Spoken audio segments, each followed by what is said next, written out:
Bismillah. Alhamdulillah. Alhamdulillahilladzi arsala Muhammadan bil Qur'ani wasyamsi wa duhaha.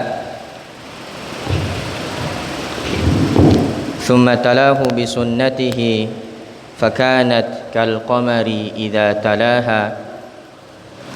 Wa man kana ala darbihima kana fi dhaw'in nahari idza jallaha. Wa man a'rada anhuma kana fi dhulmatil laili idza yaghshaha. Allahumma salli wa sallim wa barik ala Muhammadin wa ala alihi wa ashabihi wa man tabi'ahum bi ihsanin ila yaumiddin. Amma ba'du. Ma'asyiral muslimin, jamaah taklim Jumat, malam Jumat yang sama berbahagia.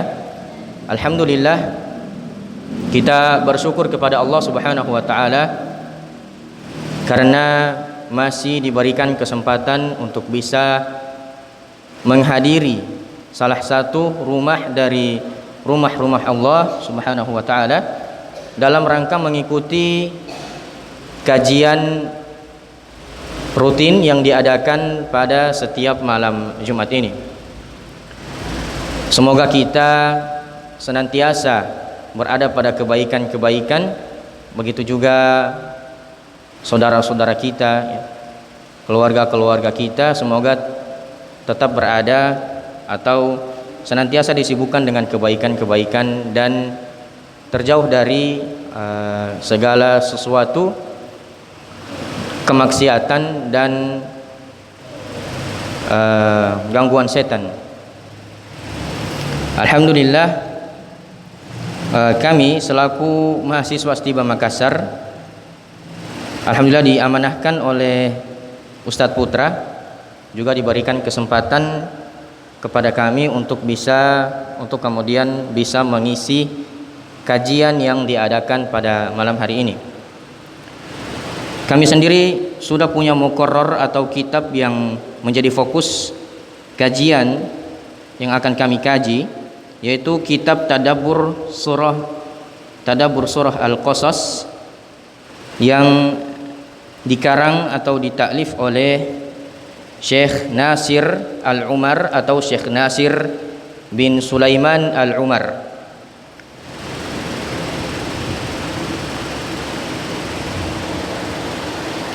Sebagaimana dalam pembukaan atau permulaan sesuatu, kami sebagai penyampai kitab atau pembaca dari kitab yang ditaklif oleh muallif ini ingin membacakan muqaddimah sebagai pembukaannya, karena kami tidak ingin mengurangi nilai ilmiah yang mau disampaikan oleh muallif pada kitabnya ini. Innal hamdalillah nahmaduhu wa nasta'inuhu wa nastaghfiruh wa na'udzu billahi min syururi anfusina wa min sayyiati a'malina. May yahdihillahu fala mudhillalah wa may yudlil fala hadiyalah. Wa asyhadu an la ilaha illallah wahdahu la syarikalah wa asyhadu anna Muhammadan abduhu wa rasuluh. Kemudian Syekh menukilkan 4 atau 3 ayat dari ayat khutbatul hajah yang sering dibacakan pada khutbah Jumat. Ya a'udzu billahi minasyaitonir rajim. Ya ayyuhalladzina amanu taqullaha haqqa tuqatih wa la tamutunna illa wa antum muslimun. Ya ayyuhan nasu taqu rabbakumul ladzi khalaqakum min nafsin wahidah wa khalaqa minha zawjaha wa batha minhuma rijalan katsiran wa nisaa'a wattaqullaha alladzi tasaaluna bihi wal arhama innallaha kana 'alaikum raqiba. Kemudian ya ayyuhalladzina amanu taqullaha wa qulu qawlan sadida yuslih lakum a'malakum wa yaghfir lakum dhunubakum wa may yuti'illaha wa rasulahu faqad faza fawzan 'azima. Beberapa pentaklif atau beberapa pengarang kitab ini memulai atau membuka kitabnya ini dengan hamdalah, kemudian diikuti dengan syahadatain ya, kalimat syahadat, dan 4 ayat khutbatul hajah tiada lain tujuannya sebagai pengingat bagi kita agar kita senantiasa bertakwa kepada Allah Subhanahu wa taala. Kemudian Syekh di sini mengatakan amma ba'du fa inna khairul kalami kitabullah. Maka sesungguhnya khairul kalam, perkataan yang terbaik, ucapan yang terbaik, kalimat yang terbaik itu adalah kitabullah, Al-Quranul Karim itu sendiri. Wajadirun bi khairil kalami an yutadabbar, dan bagian atau porsi yang terbaik bagi khairul kalam itu atau kitabullah itu adalah an yutadabbar, dengan ditadaburi. Lalu Syekh di sini menuliskan 2 ayat, kitabun anzalnahu ilaika mubarak. Al-Quran itu adalah kitabun anzalnahu ilaika, yang kami turunkan kepadamu wahai Muhammad, mubarak, dengan penuh keberkahan. Kata mubarak ini berasal dari kata al-barakah, yang al-barakah itu sendiri secara bahasa adalah al-barakatuh hiya thubutul khairi al-ilahi fi syai'i, atau thubutul khairi fi syai'i. Al-barakah itu adalah ketetapan kebaikan-kebaikan yang ditetapkan oleh Allah Subhanahu wa taala,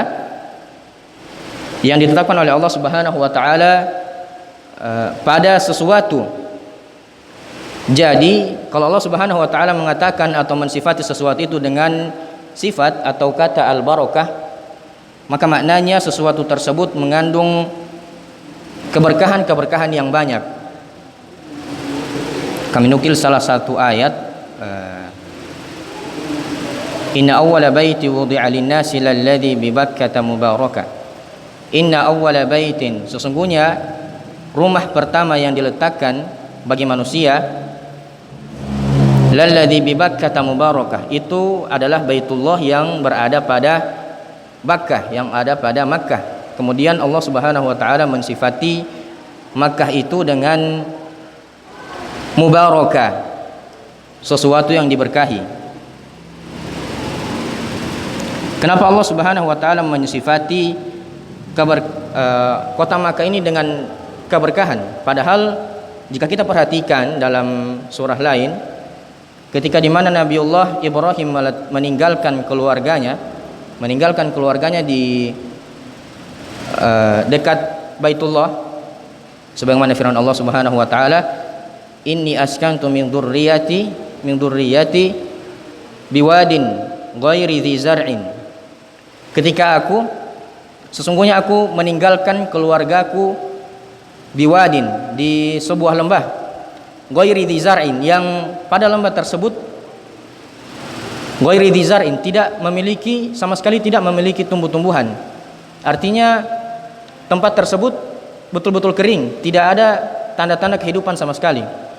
Inda baitikal muharram, yang berada pada atau yang terletak di dekat bait rumahmu wahai Allah, muharram, yang berada pada wilayah al-haram. Jika kita perhatikan letak Makkah ini, letak atau posisi kota Makkah ini secara letak geografis, sebenarnya Makkah ini tidak berada pada posisi yang strategis sebagaimana negara kita yang berada pada khot al-istiwa, ya, pada garis khatulistiwa, yang jika kita perhatikan banyak tanaman yang tanahnya sangat subur. Bahkan dikatakan dalam satu lirik, orang bilang tanah kita tanah surga, tongkat kayu dan batu jadi tanaman. Alhamdulillah kami setelah berpulang dari pondok kami, dari kampus kami, itu 2 hari setelah kami sampai, kami memperhatikan ada biji beras di Patipapa punya bak padi itu tumbuh. Ini menunjukkan bahwasanya betapa suburnya tanah kita ini, Indonesia ini, dibandingkan dengan tanah yang berada di Makkah, di tanah Al-Haram ini. Sedangkan kota Makkah, coba perhatikan, tanahnya kering, dikatakan inda biwadin ghairi dzi zar'in, yang padanya itu tidak ada tumbuh-tumbuhan sama sekali. Maka sesungguhnya jika Allah Subhanahu wa taala mensifati sesuatu itu dengan penuh keberkahan atau memiliki keberkahan, sesungguhnya sesuatu tersebut atau kota Makkah ini, ketika Allah mensifatinya dengan penuh keberkahan, maknanya Allah Subhanahu wa taala telah menetapkan keberkahan itu permanen padanya.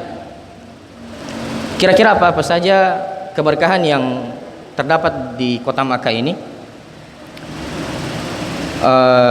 Salah satu contohnya yaitu ketika kita sholat di Masjidil Haram, itu tentunya dia 100.000 kali lebih pahalanya daripada ketimbang kita sholat di masjid biasa. Juga keberkahan lainnya ada pada air Zamzam. Air Zamzam yang dari zaman Nabiullah Ismail hingga sekarang kira-kira berapa juta kubik atau mungkin berapa miliar kubik yang dikonsumsi oleh manusia hingga detik ini. Begitu juga dengan Al-Quran ini. Al-Quran ketika Allah Subhanahu wa taala mensifati sesuatu itu mubarak, maka maknanya sesuatu itu mengandung kebaikan-kebaikan yang sangat banyak.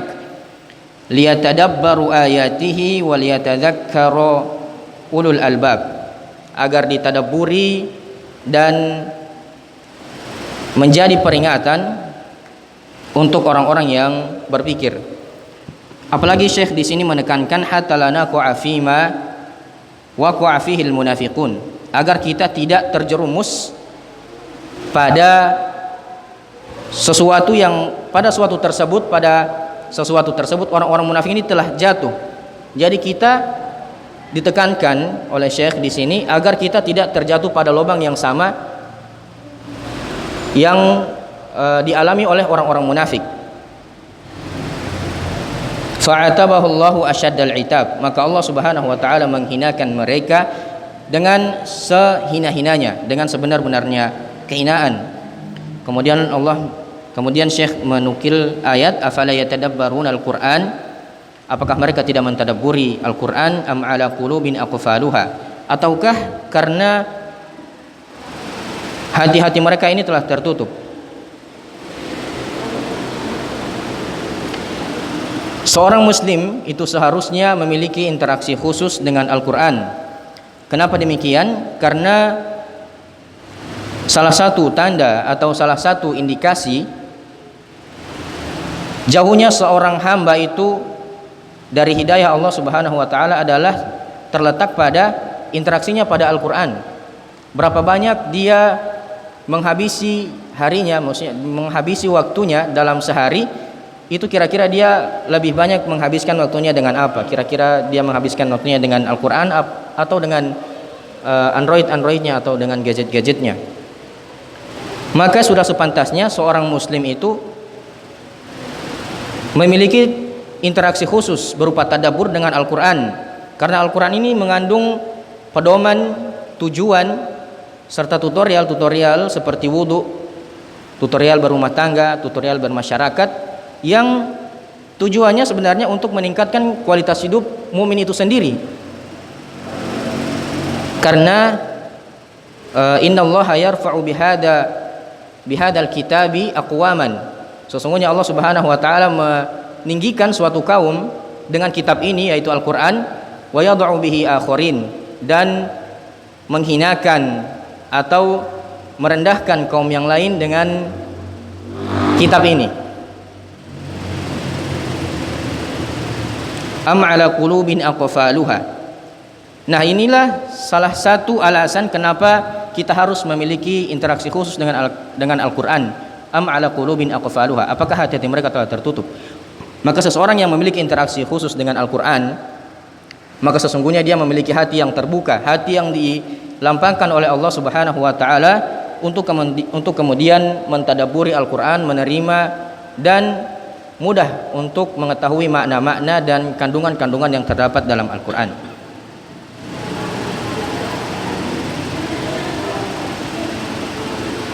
Sebagai seorang muslim, sudah sepantasnya tugas kita adalah mentadabburi Al-Qur'an. Karena salah satu tujuan dari diturunkannya Al-Qur'an ini adalah liyadabbaru ayatihi wa liyatadzakkaru ulul albab. Adalah untuk ditadabburi. Kalau cuma hanya dibaca, maka ini tidak sepenuhnya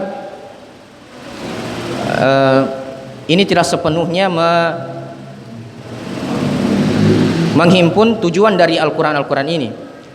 Membaca Al-Quran sebenarnya bagus. Membaca Al-Quran adalah sesuatu yang bagus, bahkan bernilai pahala. Orang mendengarkannya juga bernilai pahala. Akan tetapi jika di mana seseorang itu tidak mentadabburi Al-Quran, tidak mengetahui, kemudian tidak mengetahui maksud atau kandungan-kandungan yang ada pada Al-Quran, ketika seseorang ini akan ditanyakan pada tingkat tadabbur, apa yang dimaksud dengan ini, apa yang dimaksud dengan itu, orang tersebut akan terdiam. Bahkan beliau hanya bisa menghadirkan dalil tanpa memahami dalil atau ayat yang dinukilkan tersebut. Kemudian apa itu tadabbur? Tadabbur, Ibnul Qayyim mengatakan bahwasanya tadabbur itu tahdik nadiril qalbi ila ma'anihi wa jam'u fikri ila tadabburihi wa ta'aqqulihi. Tadabbur itu adalah tahdik nadiril qalbi, adalah kita berusaha untuk melihat dengan mata hati, nadiril qalbi ila ma'anihi, kepada makna-makna atau kandungan-kandungan yang terdapat dalam Al-Quran. Jadi diharuskan atau diwajibkan adanya sentuhan hati. Karena seorang mukmin tidak dikatakan beriman, atau salah satu ciri di mana seseorang itu beriman jika dibacakan Al-Quran hatinya bergetar. Wa jam'u fikri ala tadabburihi wa ta'aqqulihi, dan mengerahkan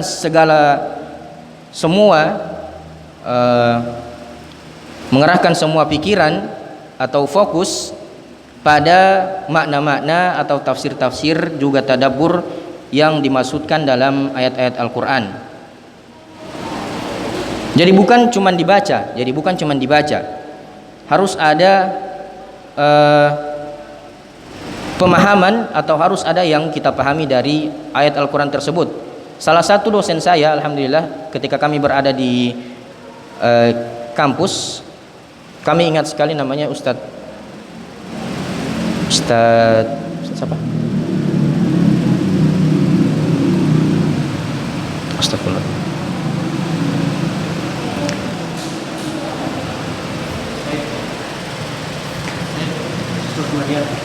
Bukan Ustaz, yang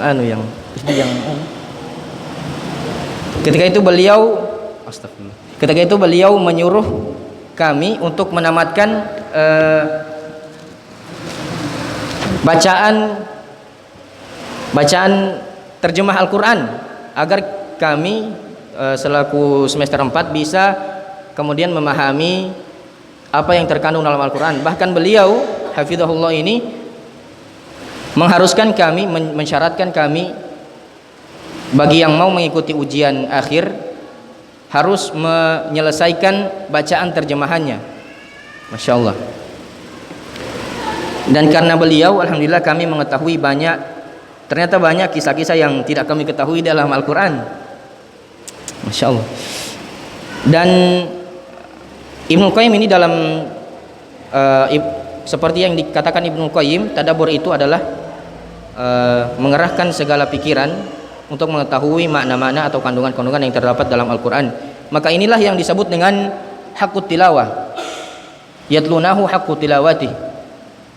Apa itu yang dimaksud dengan hakut tilawah? Dikatakan para sahabat mengatakan bahwasanya hakut tilawah an yuhilla halalahu wa yuharrima haramahu wa yaqra'uhu kama anzalahu Allah. Jadi bukan sekedar dibaca, harus ada waqi', harus ada penerapan, harus ada realisasinya, harus ada apa namanya? Iya, gerakan lapangan harus diamalkan. Kalau kita melihat manhaj atau cara para ulama, para salafus saleh itu mentadabburi Al-Qur'an, sebagaimana dalam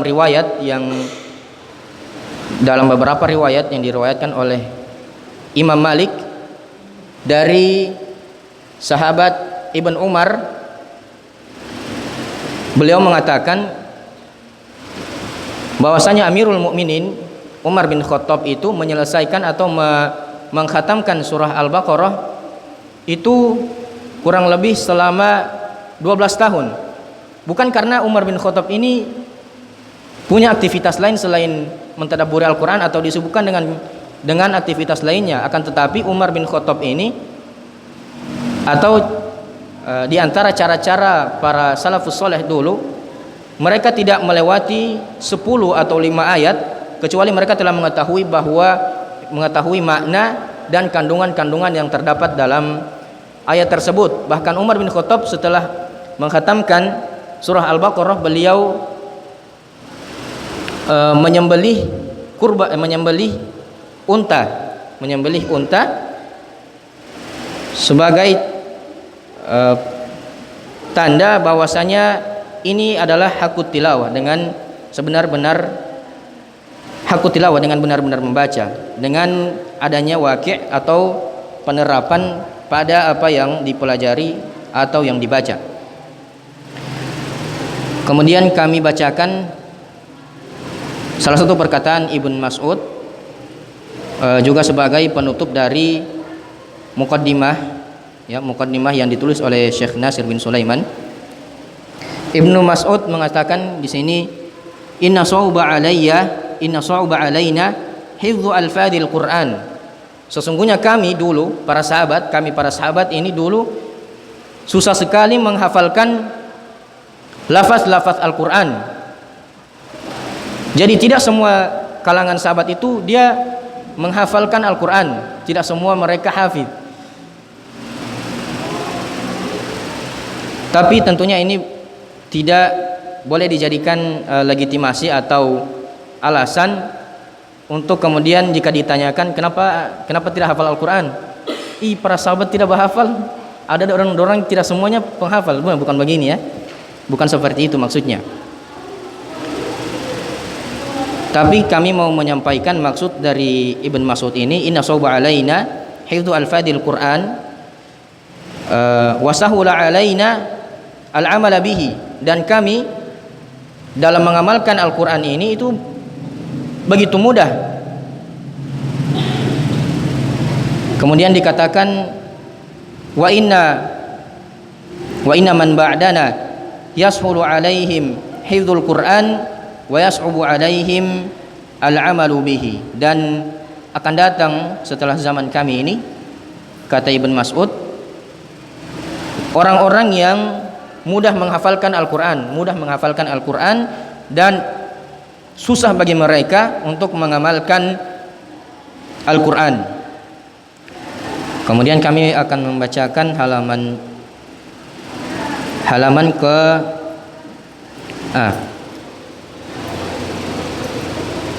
ke-21 dari kitab Yahsunu bina qabla syuru'i fi tadabburi suratil qasasi an nadhkura muqaddimatan laha. Ada baiknya kami sebelum menjelaskan tadabbur surah Al-Qasas ini, an nadhkura muqaddimatan laha, untuk menyebutkan pengantarnya, muqaddimahnya, nu'arrifu biha atau tu'arrifu biha, wa tu'inul qari'u ala tafakkuri fiha, dan juga sebagai untuk membantu pembaca untuk mentafakuri atau mentadaburi surah Al-Qasas. Pertama, nama dan penamaan. Ishtaharat tasmiyatu hadhihi surah bi suratil Qasas, atau ustuhirat tasmiyatu hadhihi surah bi suratil Qasas. Surat ini terkenal atau populer dengan nama surat Al-Qasas. Surat Al-Qasas wa urifat biha fil masahif, dan itu dikenal atau bahkan dicetak di banyak masahif, di banyak mushaf-mushaf, wa kutubut tafsir, dan kitab-kitab mufassirin para ulama. Walam yasih laha ismun akhar, dan tidak benar adanya nama selain nama surat Al-Qasas itu. Qad ruwiyat hadhihi tasmiyatu an Ibni Abbasin wa an Ibni Abbas wa Ibni Aziz wa Ibni Zubair. Penamaan surat ini telah diriwayatkan dari Ibn Abbas dan Ibn Zubair radhiyallahu anhuma. Qala Ibn Abbas mengatakan radhiyallahu anhuma, nuzilat suratul Qasasi bi Makkah. Surat Al-Qasas ini diturunkan di Makkah. Wa qala Ibnu Zubair radhiyallahu anhuma, unzilat suratul Qasas bi Makkah. Sekilas ini terlihat mirip ya, tapi hanya berbeda pada makna. Tentunya ini berbeda pada lafaz nuzilat sama unzilat. Dengan adanya riwayat ini kita mengetahui bahwasanya ada dua informasi. Pertama, bahwasanya penamaan surat ini adalah surat Al-Qasas, dan ini turun di Makkah. Unzilat suratul Qasasi bi Makkah, atau nuzilat suratul Qasasi bi Makkah.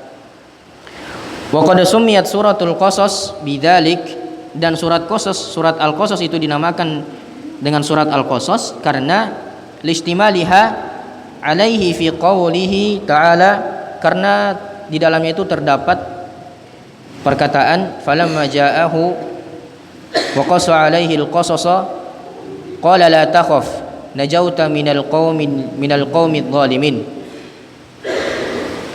Karena pada ayat ini terkandung kata wa qassa alaihi al-qasas, wa qassa alaihi al-qasas, maka kata al-qasas ini dijadikan nama atau judul dari surat ini, yaitu falamma ja'ahu Musa. Ja ini fi'il madi, tentunya fa'ilnya mustatir, dan itu adalah Musa. Falamma ja'ahu, ketika dia Musa itu mendatangi adalah Nabi Syuaib. Wa qassa alaihi al-qasas, kemudian Musa ini menceritakan kisahnya yang ketika itu dia berada di Mesir. Ketika di mana Musa alaihi salam ini tengah melewati suatu jalan, kemudian dia berpapasan dengan dua orang yang tengah cekcok. Salah satu dari orang tersebut adalah berasal dari kaum Nabi Musa ini. Terlibat cekcok dengan penghuni atau orang asli Mesir, orang Kipti, kaum Kipti. Kemudian ketika keduanya berkelahi, umat Nabi Musa ini minta tolong kepadanya untuk membantunya dalam perkelahian. Maka Musa alaihi salam dengan sekali meninju, dengan sekali tinjuan, pemuda orang Kipti ini langsung jatuh dan meninggal. Perhatikan bagaimana kuatnya Nabiullah Musa ini.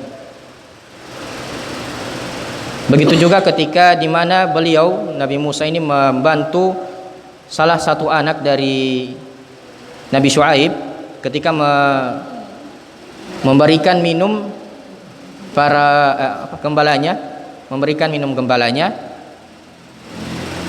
itu terlihat Musa begitu kuat.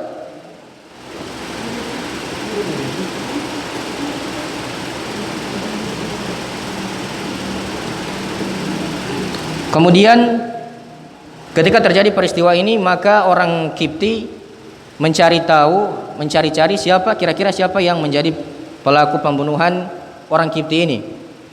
Kemudian setelah itu di hari keduanya terjadi lagi pertengkaran antara Nabi Musa dan kaum Kipti. Terjadi pertengkaran Nabi Musa dan kaum Kipti, kaum Nabi Musa dan orang Kipti. Kemudian Nabi Musa berpapasan lagi dengan mereka berdua. Setelah itu pemuda ini meminta tolong kepada Nabi Musa untuk kembali membantunya dalam pertengkaran itu. Setelah diketahui, orang Kipti ini kan dia perhatikan, oh dia ternyata ini orang yang membunuh orang Kipti kemarin, ya, saudara kaum anggota saya kemarin. Ketika Musa ingin memukul orang ini, disadari orang Kipti ini ternyata orang yang selama ini dicari-cari oleh pejabat, bahkan oleh Fir'aun, itu adalah Musa sendiri, adalah Musa alaihi salam dari kaum Bani Israel. Kaumnya adalah Bani Israel, dari kaum Bani Israel yang membunuh orang Kipti kemarin.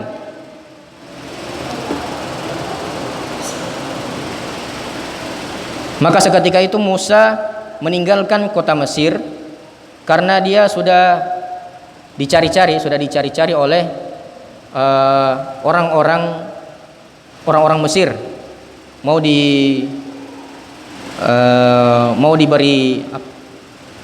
diberikan sanksi karena telah membunuh, bahkan mau dibunuh karena telah membunuh salah satu kaum dari kaum Kipti atau penghuni Mesir asli.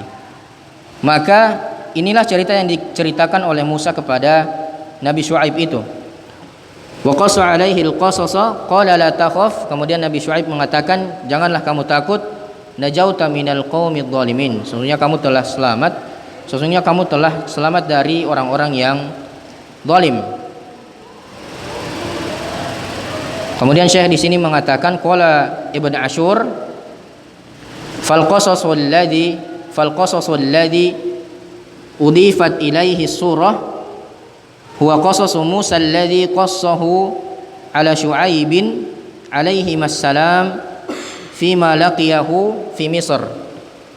Bahwasanya kisah yang disandarkan pada surat ini adalah kisah Musa alaihi salam, yang kisah tersebut diceritakan kepada Nabi Syuaib alaihi salam yang fima laqiyahu fi Misr, ketika dia menjumpai Syuaib di Misr sebelum qabla khurujihi minha, sebelum kemudian Nabi Musa ini meninggalkan kota Misr hijrah ke kota Madian.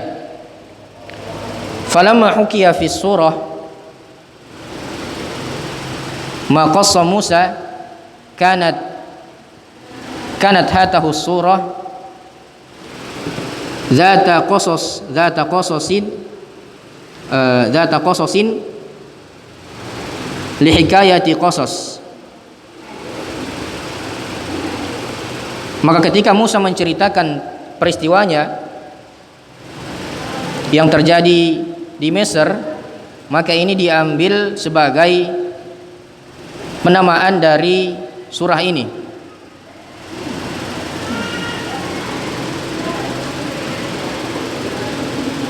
Fakana al-qasasu mutawaddilan fiha.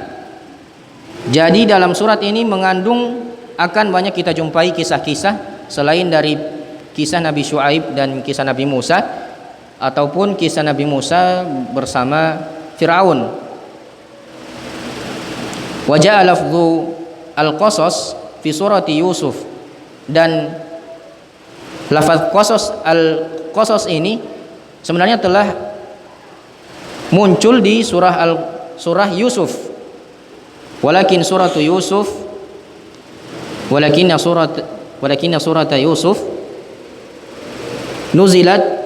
nazalat ba'da hadhihi surah. Akan tetapi surat Yusuf ini dia turun setelah turunnya surat Al-Qasas ini. Makanya penamaan surah Al-Qasas itu dinamakan, diberikan atau dijadikan pada surat Al-Qasas, meskipun kedua surah ini mengandung kisah dan sama-sama memiliki lafaz Al-Qasas. Kemudian jumlah ayat, hiya 88 ayatan fi jami'il adad. Secara total ayat ini memiliki 88 ayat. Meskipun ikhtilafu ayatan, meskipun pada surat ini ada ikhtilaf, apakah ada ikhtilaf dua ayat, apakah di dua ayat ini itu terdiri dari satu ayat ataukah dia dua ayat, ataukah dia dua ayat ya.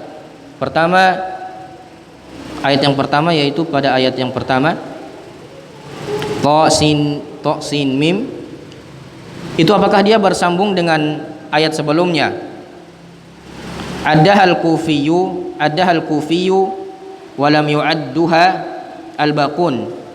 Orang-orang Kufah, para ulama Kufah ini mengatakan bahwasanya Ta sin mim dan ayat setelahnya ini dia adalah satu ayat,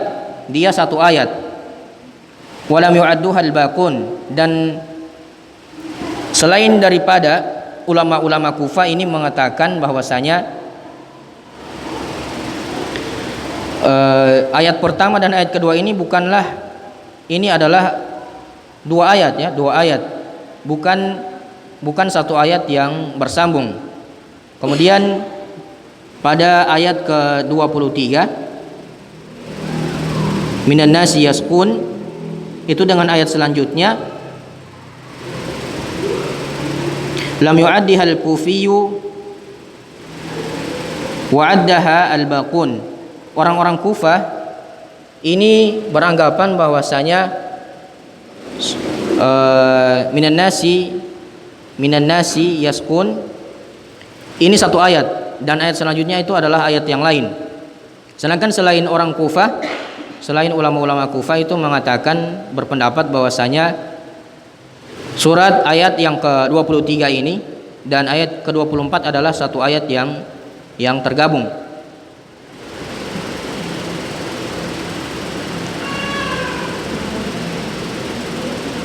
Walaysa fihi syai'un muslim.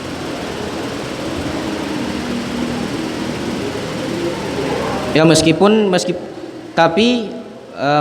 demikian, pada umumnya surat atau jumlah ayat pada surat Al-Qasas ini adalah itu secara total, secara umumnya ada 88 ayat.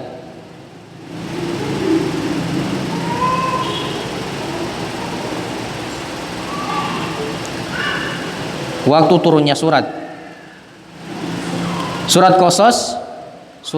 Al-Qasas itu termasuk surat Makkiyah, sebagaimana yang dinukil dari Ibn Abbas, kama nukila an Ibn Abbasin, sebagaimana yang dinukil dari Ibn Abbas radhiyallahu anhuma. Wa taba'ahul mufassirun, dan diikuti juga oleh para mufassirin. Wa yadharu dzalika aidha min mawdu'atiha, dan itu jelas tertera pada judul-judul tafsir yang ada pada mufassir, kitab-kitab mufassir. Mereka mengikuti pendapat yang yang dipaparkan oleh Ibn Abbas ini.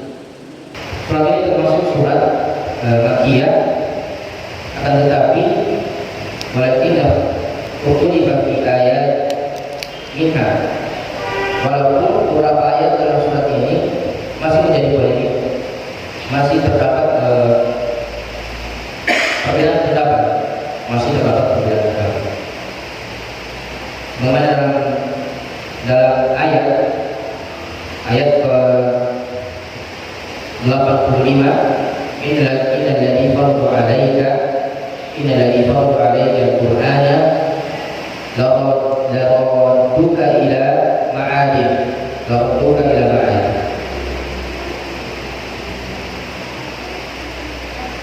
Dikatakan bahwa ayat ini turun kepada Nabi di Juhfa, ketika Nabi berada pada Juhfa, fi tariqihi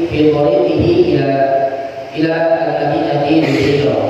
Ketika Nabi berada di perjalanan mau menuju ke Madinah. Jadi ayat ini turun ketika mana Nabi Shallallahu Alaihi Wasallam ketika itu belum berdomisili Madinah. Jadi ayat ini dianggap sebagai ayat Makkiyah, sebagai hiburan tasliyatan lahu, sebagai hiburan bagi Nabi ala mufaraqati baladihi, karena beliau Sallallahu Alaihi Wasallam ketika itu malah terpisah atau harus diusir dari kampungnya sendiri, dari tempat lahirnya sendiri. Bayangkan bagaimana Nabi Sallallahu Alaihi Wasallam ini begitu sedih. Pada saat itu beliau dan para kaum muslimin berada pada keadaan lemah, bahkan beberapa dari mereka harus disiksa di tanah kelahirannya sendiri. Maka Nabi Sallallahu Alaihi Wasallam ketika itu memutuskan untuk berhijrah ke Madinah. Wahada la yunaqidu annaha makkiyatan, dan ini menunjukkan bahwa bahwasanya terus-menerus ini turunnya ayat tersebut bermakna bahwa itu adalah ayat Makkiyah. Karena yang dimaksud dengan Makkiyah ini adalah mana salah qabla turun Nabi adalah yang turun sebelum Nabi Shallallahu Alaihi Wasallam pindah ke Madinah. Bahkan ketika itu telah turun beberapa ayat. Hanya saja Nabi Shallallahu Alaihi Wasallam ketika itu telah sampai di Madinah, tapi namun belum bermukim, belum menetap di tempat tersebut. Maka ayat tersebut disifatkan sebagai ayat Makkiyah. Demikianlah yang kami sampaikan pada kesempatan kali ini. Insyaallah kami akan melanjutkan pembahasan kami di pertemuan yang akan datang. Sallallahu alaihi wasallam wa ala alihi wa sahbihi